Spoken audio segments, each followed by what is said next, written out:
Hey, welcome to Hell in the Hallway with your host Billy. Sorry, I had to make some adjustments. I am so glad to see you here today, this grand day, this grand morning for me. It might be afternoon for you. This is Billy Gilliam. I am your host. And just as a brief reminder, Hell in the Hallway is a podcast that's really about finding yourself stuck in where you used to be, but not quite where you're trying to be. And many of us, because I'm a mental health clinician, many of us don't know how to get unstuck. So hence is Hell in a Hallway, right? So today I want to talk about power, potency, and purpose. I asked several individuals what they think their purpose was. And do they think they operated in their purpose? Do they think how are they guided? Just several different great answers I got from. And actually, this time around, I asked just guys. I'm going to ask the ladies next time because I want to see if these answers are different. And I didn't want to be muddled if I put them all together and start getting confused and seeing things that are not really there. I do want to say, one, thank you for those who participated in answering the questions. But here's some trends that I'm seeing when it came to that particular question on about purpose, right? Several individuals were saying that like they're not quite sure, they're still trying to determine, they're still trying to work it out, they're still trying to figure it out. And here's what I noticed about several people. Several life events cause life to be interrupted for them and cause them maybe to shake them up and not quite know what their purpose is. And here's what I'll say to that. I gotta grab my coffee. Here's what I say to that is that could be actually a trauma response, right? That it was so jarring to you that now it's a reset. Don't look at it that I'm saying that it's a negative thing. Sometimes these events allows us to have resets in our lives, right? The other thing I noticed about what people said is that either their faith led their purpose in terms of that they're here to share the word of God with people. They're here to love people. They're here to better the next man. That's what a lot of men said, which I thought that was so awesome. That everybody's purpose so far, I wanted to tell you, those who responded, was outside themselves.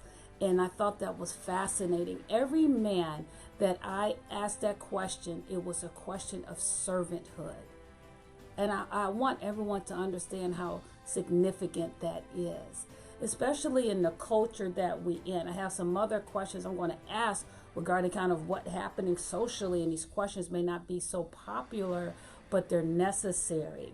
So I wanted to get at the heart of men to see what they thought, right? So anyway, purpose on helping the next man, lifting people up, pouring into the next generation.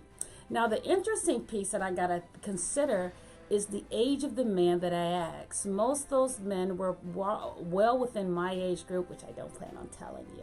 No, kidding. So I'm like almost 50. And so all these guys are around this close to this age. And if you're not, my bad, but that's my assumption, right? So it's not out the realm of possibility in terms of how mental health sees it, that you are, if your stage of development, that you're looking to pour into the next generation. That's not abnormal for our age group, number one. Number two, the one thing that I noticed that also drove people in their purpose. So either the trauma in their lives interrupted their purpose and they didn't know what they were supposed to be doing or who they were, or the next steps, or it drove their purpose. So that's interesting. Trauma events could do one or two things. They could either drive our purpose forward or they become barriers and obstacles, right? So for some individuals, their traumas in their background, stuff that happened to their family members, brothers, sisters, what have you, allowed them to move forward, allowed them to grow. But there's something significant I want to share with you. And it's something that I learned, and I want to talk about these 3 P's of power, potency, and purpose, and they all connect. Okay. First of all, we are a culture that values power. We want power. We want to gain more power. We want to be powerful. And I'm going to tell you what that looks like. Power is in the form of status, and we gain status a number of ways. We gain status by sheer acquisition of things, likes on our Facebook or Instagram or whatever social media page that we're on, money, sex, drugs. All these things are the concept of gaining power. The one thing that's interesting about that is that power is a dirty fuel, right? If you're looking at what's fueling you, power is dirty. It's the dirtiest fuel. Why? Because it calls for external validation, and it is the weakest fuel that you have, right? So let's look at the definition, just quick definitions I want to see.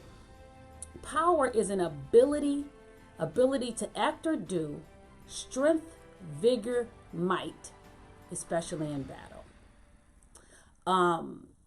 Potent is a little bit different.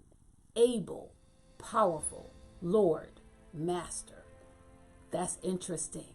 And that's the concept I want us to move towards. I want us to move away from that I need to be more powerful to I need to be more potent, right? Potency lasts. Potency is almost like a slow simmer from my perspective. Even if, let's say somebody watches this and let's say only 10 people look at it, right? Whatever. What I will say, if out of those 10 people, 3 of those people are touched from it, and they change their life in such a way, the trajectory touched their families, that's potency. That's it. That's awesome. If there was a switch from you consuming some of the stuff that I put out, and you're able to make a shift in your own emotionality, a shift in your own mindset, and somebody else gets touched by that, that's being potent. I'm seeking potency in my life. I want to be potent, not powerful. Now I can have 5,000 likes on something, and I can make everybody laugh, and I can do that, and I can look like I have like a level of status. That doesn't make me potent. That might make me powerful, but it doesn't make me potent. Potent is long lasting. Powerful is only lasts as long as the people who like you, right? And that's different. So let's look more into it. So I was just looking at this definition, which I thought was interesting, that power contains within it the possibility of influence, right?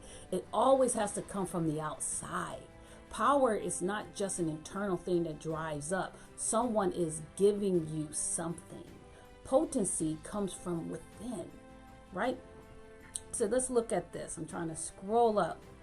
The idea of power being consummated with the ability comes from the word pouvoir. I could be completely tearing that up. It's French, to mean to be able or to have an ability. Contains within both privilege as well as the understanding that something can be moved from A to B. That's the point of power. The point of power is moving something from A to B. Now, to be potent is a little bit different. Let's get there. It is, again, let's talk about that definition, is able, powerful, Lord, or master. Thus, we see that potency contains within it some of the same attributes as far as being able as power. However, the distinction is that concept of Lord or master.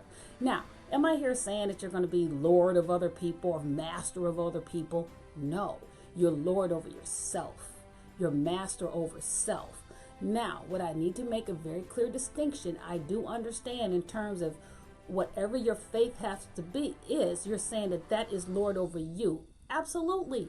But what I'm actually saying as it comes to you discovering and maintaining and sustaining potency, you have to be Lord over yourself.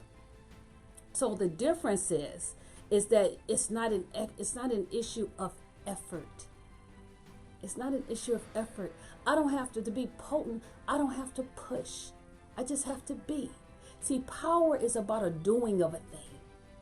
Potency is about being of a thing. Not what you're trying to do with your life. Who are you trying to be? That is the question we have to ask ourselves. Now, again, that doesn't fare well in our culture of, hey, let's get popular real quick. Let's get these likes out here. Let's get this. Let's get that. It don't fit into that culture. What fits into that in our culture more is making sure everybody is validating us.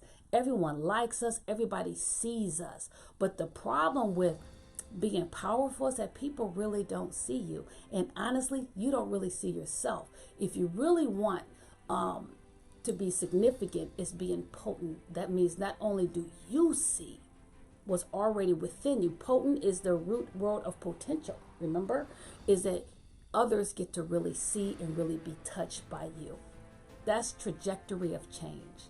That's leaving legacies far after you're gone. I do not want there to be a marker on my grave to be the only significance that I was even here. I want to be remembered despite the fact whether my grave is marked or unmarked. You know what I'm saying? And I don't mean that in any arrogant sense of the word of who Billy is. No, I want to be on who Billy touched. That's what matters to me. And that's what matters to who's in my life, who are around in my circle, is who can touch the inner part of my spirit and help me to access and assess my potency, my potential, right? So now let's look into our purpose, right? One thing that I thought was interesting when I learned of what people were talking about in terms of purpose is that not many people discuss money, and not many people discussed power. When I say power, I mean in terms of they want to be the CEO of this or have their own this and their own that. I do appreciate that the men who answered the question recognized the distinction between what they're trying to acquisition, what they're trying to get, acquisitions, versus who they're trying to be. That was significant.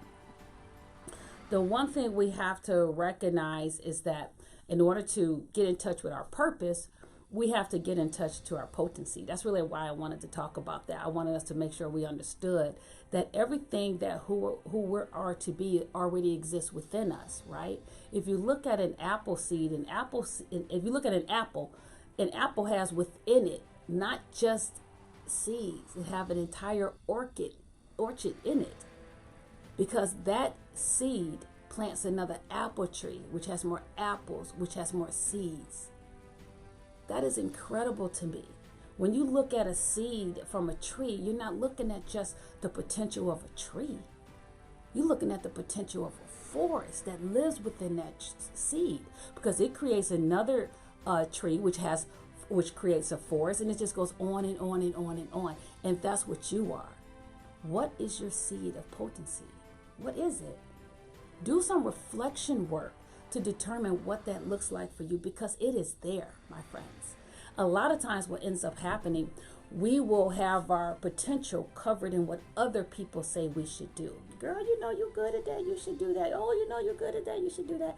Here's what I will tell you. There is a lot of things that are good, and then there are things that are right. Okay? I can get involved in a lot of good things, and I've had to learn to say no to good things. Why? Because good things were stretching me thin, and I couldn't get to the right things. Now, that does not mean that those things I said no to should not have, they shouldn't have some form of influence or somebody to do those things. No, it's just that they weren't the right things for me. They weren't the right things. And so as I pour all my energies into good things, I lose energy for the right things. What is the right thing for you? What's right? What are the good things that you're pouring into that maybe you need to pull back from, right? I had to look at my schedule, and I'm obligated 7 days a week, and I so feel stressed out about that. But what I will say, despite the fact that I'm stressed out about my 7-day obligation, is that I am doing right things. I'm doing right things today. And it is a sacrifice to do right things. I've lost out on income doing right things. Because if I did good things, I definitely have more money accessible to me, but I wouldn't be truly operating in my purpose. And it's so important for me to operate in my purpose. It's so important for me to feel potent and not powerful. I've had several positions that are in leadership, right? And there are a lot of leaders I've worked with that are very powerful, but not very potent.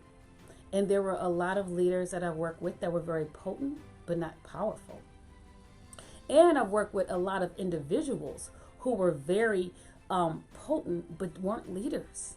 And I love that because I'm like, wow, you are going to be a beast if you get in a position of power because you're potent. And if you get those two things together, ooh, that's an explosion right there.